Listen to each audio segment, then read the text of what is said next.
Right, Mufti, who are the Ahlul Ra'i? How was their practice of Islam different? Are Mu'tazila a subcategory of them or different class? What's the difference between them? Where can I read more about them? Azhan, kya baat hai. Shukran, first of all, much love for the super chat. Kya baat hai, kya baat hai. Right, so, um, right, yeah, well, I mean, there's so many places to read up about these. It's difficult, when people say, where can I read up about them? You can, to be honest, look, you can, in fact, let me answer this question and then I'll give some words on how to learn about something. Right. So let me, so first of all, this.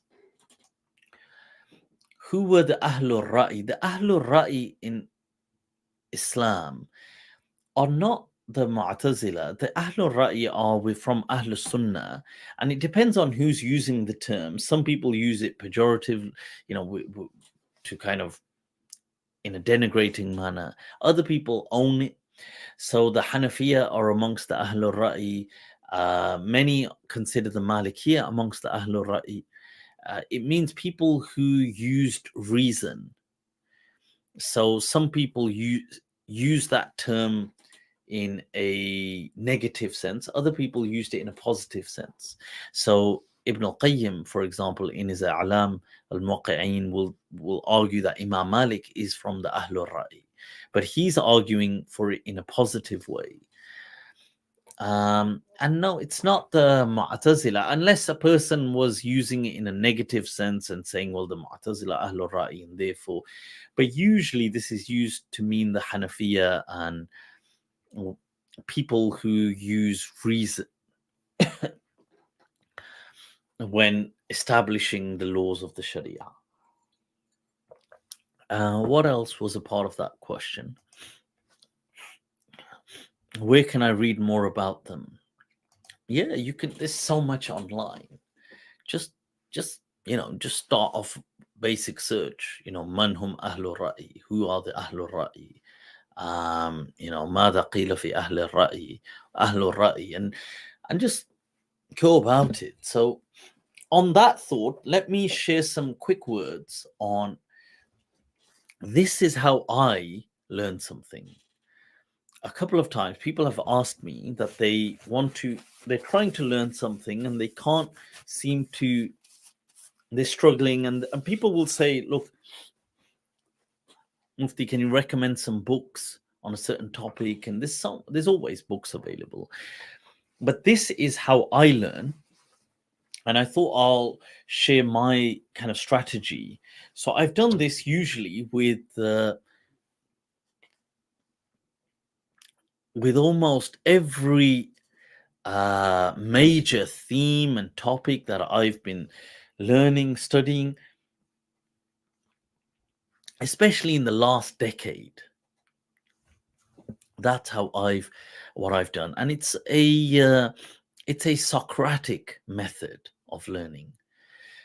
And what I do is, let's say I want to learn about something, and I've used this for whatever I've done my learning in, whether it's been in certain areas of psychology, in philosophy, quantum physics, whether it's evolutionary psychology, you name it, whatever I've tried to learn, as long as it's information and not a skill, then this is how I tend to do it. Whether it's been whatever theme, whatever topic in Islam, especially within the last decade, so post having graduated. So what I do is I first of all try to learn about the who's who in something. So it could be anything. Like I want to learn about a certain. So you want to say, well, the Ahlul Ra'i. So okay, so who are the Ahlul Ra'i? Okay, the who's who. So I might get some names. So you might say, well, okay, the Ahlul Ra'i are this, or they are a group of Usuliyin, or they are a group of Fuqaha, or they are a group of, and I might get some names, I might get some, or I want to learn about a branch of psychology. Okay, this is what it is. These are some of the key names. These are some of the. Then what I do is my learning is it's all by it's all by inquiry. Okay, so I formulate a question. So I will think, and it could be a simple question, like you could start off with, well, what is Ahlul Ra'i? Okay, so Ahlul Ra'i is this. Okay, what does Ra'i mean? Okay. So I'm just asking a question. And now I will put this question in to, like, I'll search it. Let's say I'll Google it, and something will come up. I'll start reading it. And as I'm reading it, I may think, well, okay, I make it, okay, what's this point? I don't get, So imagine you speaking about Ahlul Ra'i, said this, and somebody said, well, this is more as opposed to Ahlul Hadith, the Ahlul Ra'i, Ahlul Hadith division, which is this division. So, okay, a tangent here. What's this division? I read about this, I come back to this, I finish this section. Usually, as I'm reading this, I've got other questions. I'll now ask those questions. I'll put that down. I'll start searching that. As I search this, I stem off into 5 different directions because I'll have this point here. I'll learn that. I'll come back to it. I'll do this, come back to this. Then I finished all of this. By the time I finish this, I've got like 5 other questions. And this is how I learn. And this method of learning is active learning. It's very different to just reading a book. Because you see, reading a book is passive learning. And the thing about active learning is because it's driven by curiosity, you are much more likely to remember what you learn. Because you will only pursue those things that you are curious about. And because you're curious about them, you'll actually know them and learn them and remember them. And then usually what I'll do is I'll see if I can still recall it. Once I finish it, I will sum it up to myself.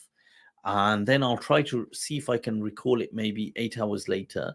Because certain psychological studies show that if you can recall something 8 hours later, there's a greater likelihood you'll remember it. And then I'll see if I can recall it 24 hours later. Because if you can recall it 24 hours later, your likelihood of remembering it has just, it's multiplied. And then usually at some point, I will have a discussion about it with someone.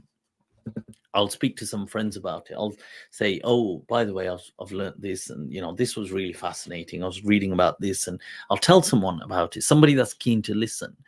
And once you've done that, you've consolidated your learning. And sometimes when you're explaining it to them, you'll also identify gaps in your learning. Because you'll realize, well, they might ask you a question, or you're trying to explain it and you realize, actually, I can't explain it as well as I thought I can, because this part doesn't make sense. So when you go back, you'll research that question again, a new question, and you'll fill in those gaps. This is how I do most of my learning. This is why it's so difficult for me when people ask me to recommend a book. They will say to me, oh, Mufti, you know this topic so well. So for example, Bukhari Gate, people would say, oh, you knew this so well. Can you recommend a book? Or let's say I was speaking about certain themes within Islam or certain topics, trajectory hermeneutics, how the ahkam change, or certain, I don't know, it could be certain aspects of Maliki fiqh, whatever it is. People say, can you recommend a book? And I struggle because I've seldom read just books from A to Z to learn something, hardly ever. I mean, I finish books now just because of the book club, but otherwise, I seldom read books like that. I read from things following a line of inquiry. So that's how, and believe me, you start doing that, you'll be surprised how much you learn. So yeah, I thought I'd share that with you guys.